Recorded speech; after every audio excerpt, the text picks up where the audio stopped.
오늘은 기도에 관해서 조금 어렵지만 우리가 한 번쯤은 가져봤을 만한 의문, 신앙생활 좀 해보신 분은 한 번쯤은 가져보지 않았을까 저는 그런 생각합니다. 그런 중요한 의문, 질문을 하나 좀 다뤄보고자 합니다. 우리가 이 질문이에요. 우리가 기도하면 실제로 하나님이 세우신 그 완전하신 계획이 바뀔까요? 우리가 끈질기게 조르면 하나님이 원래 하시려고 했던 일을 안 하시거나 하시지 않을 계획이었던 일을 하시기로 마음을 바꾸실까요? 어떻게 생각하세요? 결론부터 말씀드리면 큰 틀 안에서는 아닙니다. 아니에요. 우리는 하나님께 명령하는 위치가 아닙니다. 또 하나님이 미처 헤아리지 못하셨던 부분을 우리가 헤아려서 지적하거나 더 나은 제안, 하나님이 세운 계획보다 더 나은 계획을 제안드려서 하나님 이게 더 낫잖아요? 할 수 없는 존재들. 하나님이 생각하지 못하셨던 것을 우리가 생각할 수 있을까요? 불가능합니다. 하나님이 놓치시는 게 있거나 내가 더 좋은 걸 제시하거나 그럴 수는 없습니다. 하나님의 생각에는 오류도 없고 하나님의 계획엔 절대 놓치시는 게 없습니다. 그래서 하나님은 우리 기도에 절대로 이렇게 반응 안 하세요. 아이고 내가 그걸 놓쳤네, 야 고맙다 알려줘서, 이렇게는 안 돼요. 절대로. 그의 생각은 셀 수 없고 그 지혜는 무궁하십니다. 맞아, 네 말이 맞다, 내가 그 점은 잘못 생각했구나, 미처 내가 그걸 떠올리지 못했고, 이렇게는 안 돼요. 하나님의 목적은 영원하고 그분의 지혜는 측량할 수 없이 깊습니다. 하나님은 처음부터 끝까지 다 아세요. 모든 일이 그분의 미리 정하신 완전하신 뜻과 목적을 따라 조금의 오류나 오차 없이 이루어져 나가는 게 역사입니다. 로마서 11장 33절 34절 제가 읽습니다. 하나님의 부유하심은 어찌 그리 크십니까? 하나님의 지혜와 지식은 어찌 그리 깊고 깊으십니까? 그 어느 누가 하나님의 판단을 헤아려 알 수 있으며 그 어느 누가 하나님의 길을 더듬어 찾아낼 수 있겠습니까? 누가 주님의 마음을 알았으며 누가 주님의 조언자가 되었습니까? 주님께 조언자가 될 수 있는 사람은 아무도 없습니다. 누구도 하나님의 생각을 따라잡을수도 짐작조차 못하는 게 주님의 무궁하신 생각과 계획입니다. 그래서 하나님은 놀라거나 당황하는 법이 없으세요. 내가 이럴 줄은 몰랐네, 이게 없으세요. 하나님의 예측을 빗나가는 건 없습니다. 하나님의 모든 전지하심을 넘어서는 발생하는 일은 없습니다.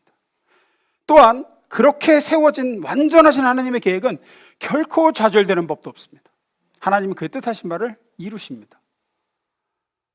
하지만 이 간단한 답은 우리에게 어려운 질문을 낳아요. 이런 결론은 어디에 문제가 생기냐면 기도할 마음이 사라지게 만든다는 데 있어요. 이게 다 부질없는 거 아닌가? 내가 기도를 하든 하지 않든 상관없이 하나님이 행하시기로 하신 일을 하신다 그러면 그걸 막을 자가 없고 이미 완전한 계획은 다 수립되어 있고 그 수립된 계획대로 모든 게 진행된다 그러면 내가 기도할 이유가 뭐예요? 이렇게 힘들게 나와서 풀어줄 이유가 뭐야? 내 자녀를 향한 하나님의 완전하신 계획이 서 있으면 기도 가는 거 아니에요. 그냥 기도한다고 그게 바뀌는 것도 아니야. 하나님이 놓치시는 생각이 있는 것도 아니야. 모르시는 게 있는 것도 아니야. 나를 향한 계획도 하나님, 내가 힘든 걸 모르시는 것도 아니고, 이때까지 내가 이렇게 연단하다가 이때부터 내가 얘를 이렇게 해야 되겠다라고 계획이 완전하고 완벽한 하나님의 계획이 수립되어 있다 그러면 내가 기도한다고 그게 뭐 달라지는 것도 아닐 거고, 하나님이 행하시기로 하신 일을 하신다면 뭐하러 이 새벽에 잠 못 자고 나와서 이러고 있어요? 그 계획은 반드시 이루어지는데. 이건 정말 중요한 질문입니다. 답을 찾기 위해서 성경으로 좀 가보겠습니다. 우리 아까 읽은 출애굽기 32장에 보면 하나님의 백성 이스라엘이 애굽의 종살이에서 해방되어 모세의 지휘 아래 약속의 땅 가나안으로 가는 중이죠. 이스라엘 백성은 하나님의 명령에 따라 하나님을 예배하기 위해 시내산에서 멈춥니다. 그때 모세는 십계명과 율법과 그리고 하나님이 그분의 백성들 사이에 거하실 그 성막의 설계도를 받기 위해 산으로 올라가죠. 모세가 산에 머무는 시간이 백성들의 예상보다 길어집니다. 그러자 이스라엘 백성은 어떻게 생각하죠? 예, 저 사람 죽었다, 그렇게 생각합니다. 하나님과 자신들 사이에 유일한 중재자인 모세가 죽었을 거라는 결론에 도달해요. 그래서 이 이스라엘 백성은 겁에 질려가지고 이상적인 판단을 마비돼가지고 애굽에서 자신들을 구하시고 매일매일 필요를 채워주시고 자기를 보호하시는 하나님과 자기들 사이에 중재자가 없어졌으니까 야, 이거 안 되겠다. 이제 우리 눈에 보이는 하나님을 만들어내야겠다라는 결론에 도달하죠. 그래서 그들은 하나님이 애굽 사람들을 통해 주신 금들을 모아다가 자신들이 만들어내신 그 황금 송아지를 만듭니다. 그래서 그 우상을 가지고 다니면 그것이 자기들을 보호해주고 자기들에게 먹을 걸 주고 가나안 땅까지 인도해 내줄 것이라고 생각하고 기뻐하면서 밤새 뛰놀고 잔치를 해요. 이때 산꼭대기에서 하나님은 모세에게 이렇게 말씀하십니다. 7절부터 봅니다. 여호와께서 모세에게 이르시되 너는 내려가라. 내가 애굽 땅에서 인도하여 낸 내 백성이, 잘 보세요, 누구 백성? 내 백성, 네 백성, 네 백성, 네 백성이 부패하였도다.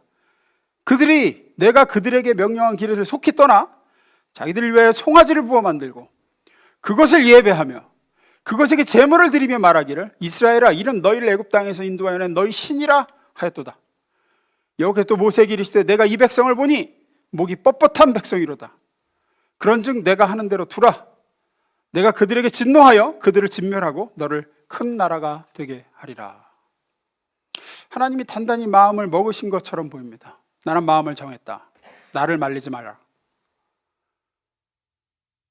나를 막지 마 라고 말씀하시죠. 이에 모세는 어떻게 반응합니까? 모세는 하나님의 마음을 바꾸기 위해서 설득을 시도하죠. 11절부터 봅니다. 읽습니다. 시작.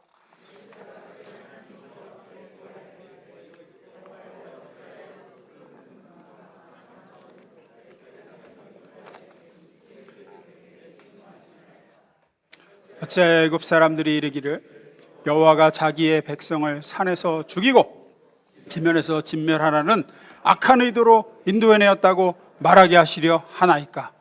주의 맹렬한 노를 그치시고 뜻을 돌이키사 주의 백성에게 이 화를 내리지 마옵소서. 주의 종 아브라함과 이삭과 이스라엘을 기억하소서. 주께서 그들을 위하여 주를 가리켜 맹세하여 이르시기를 내가 너희의 자손을 하늘의 별처럼 많게 하고 내가 허락한 이 온 땅을 너희의 자손에게 주어 영원한 기업이 되게 하리라 하셨나이다. 모세가 당돌하면서도 간절하게 기도합니다. 이런 말입니다. 하나님, 이 사람들 제 백성이 아니라 당신의 백성들입니다. 아브라함과 그 아들 이삭과 야곱에게 하신 약속을 잊어먹으셨습니까? 혹시 잊으셨을지 몰라서 말씀드리면 하나님은 아브라함을 통해서 이 백성들을 바닷가 모래알처럼 하늘의 별처럼 많게 해주시겠다고 약속을 해주셨습니다. 그래서 이 백성들에게는 하나님 당신의 이름이 걸려 있습니다. 여기서 이렇게 싹 다 도리굴레고 죽이시면 그 약속을 어떻게 이루시려고 그럽니까? 사람들이 뭐라고 하겠습니까? 이렇게 매달려 기도하죠. 그 다음에 어떻게 됩니까? 우리가 잘 알죠? 14절입니다. 여호와께서 뜻을 돌이키사 말씀하신 화를 그 백성에게 내리지 아니하시니라.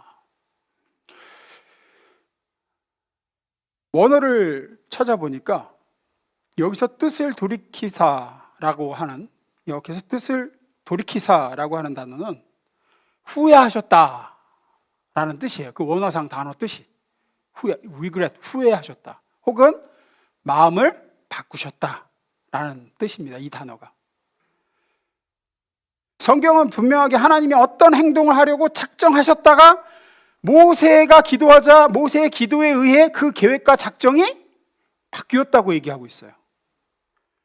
이 부분이 혼란스러운 이유는 성경은 분명히 이렇게 기록하고 있기 때문입니다. 민수기 23장 19절입니다. 하나님은 사람이 아니시니 거짓말을 하지 않으시고 인생이 아니시니 뭐가 없으시대요? 후회가 없으시도다. 어찌 그 말씀하신 바를 행하지 아니하시며 하신 말씀을 실행하지 않으시랴. 여기서 후회가 없으시다에서 후회에 해당하는 단어가 딱 좀 전에 읽었던 그 단어예요. 출애굽기 32장 14절. 이렇게 뜻을 돌이키사, 이 뜻을 돌이키사라 후회가 없으시다 할 때 후회는 같은 단어예요. 히브리어예요. 낙함이라는 단어입니다. 후회하다, 마음을 바꾸다 이런 뜻입니다. 한쪽에서는 마음을 바꾸셨다 그러고 다른 한쪽에서는 마음을 안 바꾸신다고 얘기해요. 또 아시다시피 모세는 출애굽기도 썼고 민수기도 썼습니다. 이 두 글 다 모세의 손에 의해 쓰여졌어요. 모세는 한 부분에서는 하나님이 마음을 바꾸셨다고 말하고 다른 한 부분에서는 절대 마음을 바꾸시지 않는다고 말하고 있습니다. 도대체 어떻게 된 일일까요? 기도하면 마음을 바꾸시는 걸까요? 기도해도 하나님의 계획은 바뀌지 않는 걸까요? 이 두 가지는 둘 다 모두 진리이며 둘 다 옳습니다. 앞서 말씀드린 대로 우리는 하나님께 명령할 수도 없고 하나님이 헤아리지 못하셨던 부분을 우리가 다시 헤아려서 지적하거나 더 나은 제안을 드려서 계획을 바꾸시게 만들 수 없습니다. 하나님이 생각하지 못하셨던 것을 우리가 생각할 수 없고 하나님은 놓치시는 게 있는 분이 아닙니다. 하나님의 생각에는 오류가 없습니다. 하나님의 계획은 완전하십니다. 그리고 그 계획을 누구도 막을 수 없습니다. 동시에 하나님이 어떤 행동을 하려고 작정하셨다가도 하나님의 사랑받는 자녀 백성이 기도하면 언제든 우리의 기도에 의해 그 마음을 바꾸실 수도 있습니다. 이게 도대체 뭔 소리예요? 이 둘은 어느 한쪽이 옳고 어느 한쪽이 그르다라고 얘기할 수 없고 이런 걸 어려운 말로 긴장관계에 있다고 얘기합니다. 하나님은 우리보다 크시며 우리의 머리는 그분을 헤아리기에 너무 작습니다. 그래서 우리의 머리로는 절대 이해할 수 없는 모순 같아 보이는 진리들이 성경에는 너무나도 많이 있어요. 이걸 이상하게 생각하지 마셔야 돼요. 그냥 받아들이셔야 돼요. 최대한 여러분이 이해하기 쉽게 제가 설명을 드리려고 그러면 이렇게 이야기 드릴 수 있을 것 같습니다. 하나님의 뜻과 계획과 목적은 변하지 않습니다. 민수기 23장 19절 다시 좀 띄워주세요. 하나님은 사람이 아니시니 거짓말을 하지 않으시고 인생이 아니시니 후회가 없으시도다. 어찌 그 말씀하신 바를 행하지 않으시며 하신 말씀을 실행하지 않으시랴. 더없이 분명하고 정확한 진리입니다. 하나님은 사람이 아니십니다. 인간은 왜 후회도 하고 왜 인간은 마음을 바꿀까요? 왜 그럴까요? 인간은 완전하지 못한 존재이기 때문입니다. 우리의 판단은 매우 자주 불완전하고 그래서 처음 내린 판단과 선택이 언제든 틀릴 수 있어요. 우리 인간은. 그래서 우리는 마음도 바꾸고 또 예전에 내린 선택에 대해서 후회도 합니다. 그때는 그게 옳은 줄 알았는데 지나놓고 보니 틀렸어요. 인간은 그래요. 불완전한 존재예요. 하지만 하나님은 완전하신 분입니다. 하나님은 뭔가를 새로 배우시지 않으십니다. 하나님은 이미 다 아시는 분입니다. 하나님은 경험을 통해 새로운 것을 배워 기존의 계획을 수정하실 필요가 없는 분이에요. 하나님의 선택과 마음은 그래서 바뀌지 않습니다. 이미 그때 더할 나위 없이 완전한 선택을 하셨고 판단을 하시는 분이에요. 처음 내리신 선택, 처음 먹은 마음이 더 어찌할 수 없을 만큼 이미 완벽해요. 그래서 사람이 아니셔서 후회가 없으신 분이에요. 성경은 이걸 이렇게 얘기합니다. 이사야 46장 9절 11절입니다. 제가 읽습니다. 너희는 태초부터 이루어진 일들을 기억하여라. 나는 하나님이다. 나밖에 다른 신은 없다. 나는 하나님이다. 나와 같은 이는 없다. 처음부터 내가 장차 일어날 일들을 예고하였고 내가 이미 오래전에 아직 이루어지지 않은 일들을 미리 알렸다. 나의 뜻이 반드시 성취될 것이며 내가 하고자 하는 것은 내가 반드시 이룬다고 말하였다. 내가 동방에서 독수리를 부르고 먼 나라에서 나의 뜻을 이룰 사람을 불러다가 내가 말하였으니 내가 그것을 곧 이루겠으며 내가 계획하였으니 내가 곧 그것을 성취하겠다. 하나님의 계획이나 통제 밖에서 이루어지는 일은 이 세상에 그래서 하나도 없습니다. 그걸 방해받지 않으십니다. 바꾸시지도 않으십니다. 그런데도 오늘 본문 출애굽기 32장에서 하나님은 모세의 기도에 따라 작정하셨던 행동을 바꾸십니다. 분명히 목이 뻣뻣한 백성이다, 내가 이들을 진멸하겠다 하셔놓고 모세가 간곡히 요청하며 매달려 기도하자 하나님 그 생각과 뜻을 바꾸시죠. 여기서 하나님이 계획을 바꾸셨다, 하나님이 후회하셨다라고 생각하지 마시고 더 크게 생각을 하셔야 돼요. 더 크게. 어떻게? 모세가 가졌던 이스라엘 백성을 향한 애타는 심령은 어디서부터 온 걸까요? 이 백성이 진멸하면 하나님 어떡합니까 하는 그 애타는 마음은 누가 주신 걸까요? 이런 상황에서 그로 하여금 간절히 매달려 호소하게 만든 분은 누구실까요? 하나님이십니다. 모세는 산 아래에서 지금 벌어지고 있는 일, 금송아지 만들고 뛰놀고 절하고 하는 그 일을 모르고 있었습니다. 그 일을 알려주신 분도 하나님이십니다. 모세는 그 전까지는 상황을 전혀 모르고 있어요. 또한 모세가 인용한 하나님이 아브라함에게 하셨던 약속을 떠올리게 하신 분도, 다시 생각나게 하신 분도 하나님이십니다. 다시 말해 모세가 지금 발생한 이 문제를 보고 약속을 기억한 뒤에 하나님이 선포하신 행동 방향을 변경해달라고 애타는 심정으로 간청하도록 하나님은 그 모든 상황을 조율하고 계셨어요. 하나님은 모세가 기도하기를 원하셨습니다. 그래서 그 문제를 보고 하나님께 약속을 말씀드리고 이렇게 약속하셨지 않았습니까? 라고 말씀드리면 그 약속을 지키시겠다고 수락할 수 있도록 하나님이 만들어가고 계시다고요. 딱 그 순간의 시각에서만 보면, 그 장면만 딱 끊어서 이렇게 단면을 보면 모세의 기도가 상황을 바꿔놓은 것처럼 보입니다. 모세의 기도가 하나님의 계획을 변경시킨 것처럼 보입니다. 모세의 기도가 아니었으면 하나님은 이스라엘을 멸망시키셨을 겁니다. 물론 지금 우리는 그 모든 상황을 처음부터 끝까지 알고 있는 우리는 모세가 기도하도록 하나님이 상황을 만드셨구나라는 걸 알 수 있죠. 하지만 그 단면만 놓고 보면 모세가 바꾼 것처럼 보이는 거예요. 그럼에도 불구하고 모세의 기도는 하나님의 행동을 바꾸시는데 중요한 역할을, 도구가 됩니다. 그런데 만약 모세가 애써 기도하지 않았다면 어떻게 됐을까요? 그렇다면 하나님이 이스라엘 백성을 구원해 주지 않으셨을까요? 그들을 구원해 주시는 것이 하나님의 뜻일까요? 아닐까요? 하나님이 우리가 누군가를 위해 기도하기를 원하지만 우리가 기도하지 않는다면 하나님의 뜻이라고 해도 그는 구원받지 못하는 걸까요? 아니면 하나님이 기도할 다른 사람을 내가 기도 안 하면 다른 사람이 기도하도록 기도할 다른 사람을 계속해서 찾으시는 걸까요? 이게 생각할수록 머리가 어지럽습니다. 하나님께서 성경에 이 모세의 이야기가 실리도록 하시고 하나님이 이렇게 마음을 바꾸셨다는 이야기를 우리로 하여금 이렇게 읽고 묵상하고 하게 하시는 이유는 우리로 하여금 이렇게 소모적으로 고민하다가 머리가 어지러워지라고 쓰신 게 아니에요. 예전에 19세기 그 프린스턴 신학교, 유명한 신학교죠. 신학자 호지라는 분이 있습니다. A.A. 호지. 이분이 이런 얘기를 했어요. 하나님은 우리가 죽을 날짜를 아실까? 내가 언제 죽을지 아실까? 어떻게 생각하는가? 물론 그렇다. 하나님은 아신다. 하나님이 그 날짜를 정하셨을까? 언제 내가 죽을지? 그렇다. 하나님이 정하셨다. 우리가 그 날짜를 바꿀 수 있을까? 아니, 우리는 하나님이 정하신 우리의 죽을 날을 바꿀 수 없다. 그렇다면 왜 우리가 음식을 먹는가? 살기 위해서다. 먹지 않으면 어떻게 되죠? 죽습니다.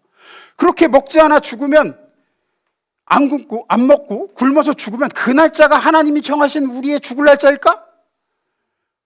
모세 이야기와 마찬가지로 머리가 복잡합니다. 그래서 호지 교수는 이런 질문에 이렇게 얘기해요. 쓸데없는 질문 하지 말고 빨리 가서 밥 먹으라고. Shut up and eat. 그래요. 먹는 것이 하나님이 정하신 네가 사는 길이고 지금 너를 향하신 뜻이다. 가서 식사를 해라. 먹는 것이 하나님이 정하신 우리 인생의 길인 것처럼 기도하는 것이 하나님이 이 땅에서 그분의 뜻을 실행하기 위해 정하신 방법이에요. 앞서 우리 이사야서 마지막 구절. 내가 동방에서 독수리를 부르고 먼 나라에서 나의 뜻을 이룰 사람을 불렀다. 내가 말하였으니 내가 그것을 곧 이루겠으며 내가 계획하였으니 내가 곧 그것을 성취하겠다. 중요한 얘기가 있죠. 하나님이 계획하신 걸 이루시고 성취하시는데 그걸 위해서 뭘 하시겠다 그래요? 사람을 부르겠다고 하세요. 사람을. 그러니까 하나님의 계획은 하나님이 직접 실행하시는 게 아니라 사람을 통해 실행하신다는 얘기를 하시는 거죠. 하나님은 그분의 뜻과 계획이 우리의 기도로 이루어지도록 설계하셨습니다. 따라서 이 이야기는 머리 아프라고 주신 이야기가 아니라 하나님이 어떻게 우리를 기도의 자리로 부르셨는지를 생각해보고 와서 기도하라는 초대의 말씀이에요.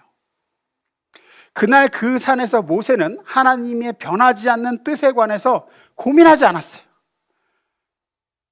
하나님이 이미 이렇게 정하셨으면 내가 아무리 기도해도 하나님은 이 백성을 진멸하시는 거 아닌가, 이런 고민을 하지 않았다고요. 고민하는 대신에 그는 매달려 간절히 기도합니다. 그러자 하나님은 그 기도를 사용하여 한 민족을 구원하셨어요. 기도가 아니었다면 이스라엘은 정말로 멸망했을 겁니다. 하나님은 금송아지를 만들어 우상 숭배한 이스라엘 백성들을 용서하시고 자비를 베푸신 이유가 그 이스라엘 택하여 큰 민족을 이루시려는 계획 때문이에요. 그 계획에 모세의 기도를 사용하신 거죠. 이것은 무엇을 얘기하냐면 하나님은 하나님의 자녀들이 그분의 약속을 붙잡고 기도하도록 이끄시며 기도를 통해서 하나님의 계획을 이루어 나가신다는 겁니다. 이 본문에 나타난 하나님의 의도를 읽으실 줄 알으셔야 돼요. 하나님께서 모세에게 자, 이제 네가 기도하는 사람이 되어야 된다. 네 기도가 내 심판을 멈추게 하고 이스라엘 백성을 구원할 거다. 그게 내가 지금 원하는 바고 그게 내 큰 계획의 일부다. 나는 이스라엘 백성을 진멸하지 않을 계획을, 원래의 계획은 그거고 그 계획에는 네 기도가 들어있어. 네가 여기서 기도하면 그 기도를 듣고 내가 이들을 살릴 것이다. 이게 하나님의 크신 변함없는 계획인 거예요. 14절 다시 봅니다. 본문 14절. 여기 안 적어놨나? 14절 잠깐만 띄워주세요. 출애굽기. 읽습니다. 시작.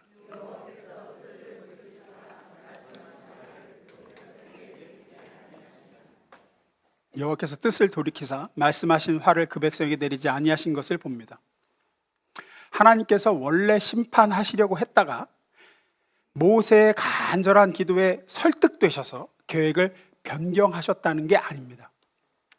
하나님께서 원래 생각하고 바라셨던 대로 모세의 기도를 통해 그 백성을 구원하시고자 했던 계획을 성취하셨다는 겁니다.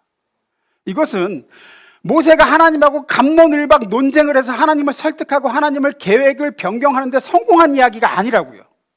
애당초 하나님의 계획 속에는 이스라엘 백성을 향한 자비와 긍휼과 용서를 베푸실 것이 있었고 그 일에는 반드시 기도하는 사람이 개입되어야 함을 가르치시기 위해 모세를 그 계획 속에 집어넣으신 겁니다. 이것은 대단히 중요한 메시지입니다. 여러분이 믿지 않는 자녀나 부모나 형제나 이웃과 동료들을 향해 그 영혼을 생각할 때 안타깝고 마음이 답답하고 슬프고 그러다면 소망이 있다는 얘기예요. 바로 이것이 하나님이 지금 저와 여러분을 이 새벽에 기도하라고 깨워서 이 자리로 이끄신 이유고 그 영혼을 위해 배우자와 자녀를 위해 그 문제를 놓고 기도해야 했다는 생각과 부담이 드는 이유예요. 그거 누가 넣어주셨을까요? 하나님이 주셨습니다. 모세에게 이스라엘 백성을 향한 애타는 마음을 하나님이 넣으셨고 아브라함을 향한 약속을 생각나게 하신 분도 하나님이셨고 지금도 마찬가지입니다. 새벽에 야 일어나 너 기도하러 나와야 된다. 그렇게 이끄신 분도 하나님이시고 지금 여러분이 나 이 문제 놓고 기도해야 되겠다 라고 그 기도할 마음을 넣어주신 분도 하나님이시라고요. 왜? 그 기도에 응답하시려는 계획이 서 계시기 때문이에요. 크신 뜻 안에서 하나님께서 그 기도하는 영혼을 구원하시려고 그 자녀를 도우시려고, 그 문제를 해결해 주시려고 여러분에게 그 부담과 마음을 넣으시고 기도하도록 지금 조율하고 이끄시는 거예요.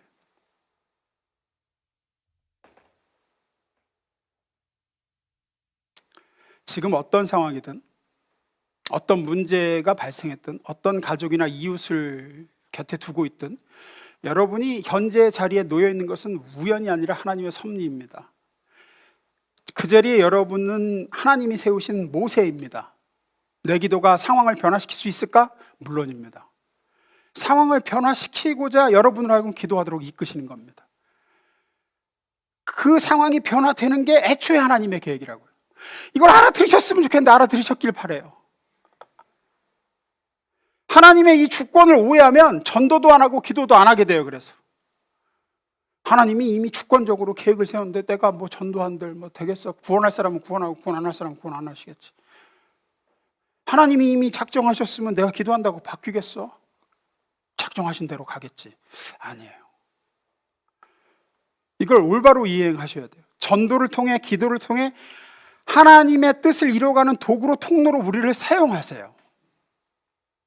이 땅에서 하나님의 역사는 우리의 순종과 우리의 기도를 통해서만 이루어집니다. 하나님의 불변하는 계획이 펼쳐지고 있으며 그 불변하는 계획을 이루시는 기도로 저와 여러분의 기도를 쓰십니다. 어떤 일을 하시려고 하면 그 일을 위해 기도하는 사람을 미리 마련하신다고요. 그냥 하시는 게 아니에요. 하나님은 하늘에서 어떤 일을 이루실 때는 반드시 먼저 이 땅에서 그 일을 이루어달라고 누군가로 하여금 기도하도록 하세요. 이 기도가 없이는 이 일을 이루지 않으세요. 그게 하나님의 원래의 계획이고 설계십니다. 따라서 기도하지 않으면 아무것도 안 이루어지냐? 예, 아무것도 안 이루어집니다. 그 일을 이루시기 위해 하나님은 어떤 사람에게 기도할 마음도 넣으시고 열정도 불어넣으시고 간절함도 넣으시고 기도하지 않으면 안 되게끔 이끄세요.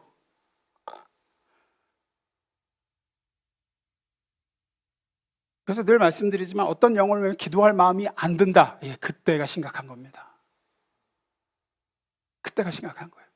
문제가 막 발생하고 지금 난리가 났는데도 기도할 마음이 안 생긴다. 망하기로 작전된 거라고 보시면 돼요, 그냥. 반면에 어떤 문제가 있는데 내가 기도했다는 생각이 든다. 그 마음 하나님이 주신 겁니다. 하나님은 여러분의 기도를 통해 그 문제를 해결하기를 작정하셨기 때문이에요. 그 순서를 기억하셔야 돼요.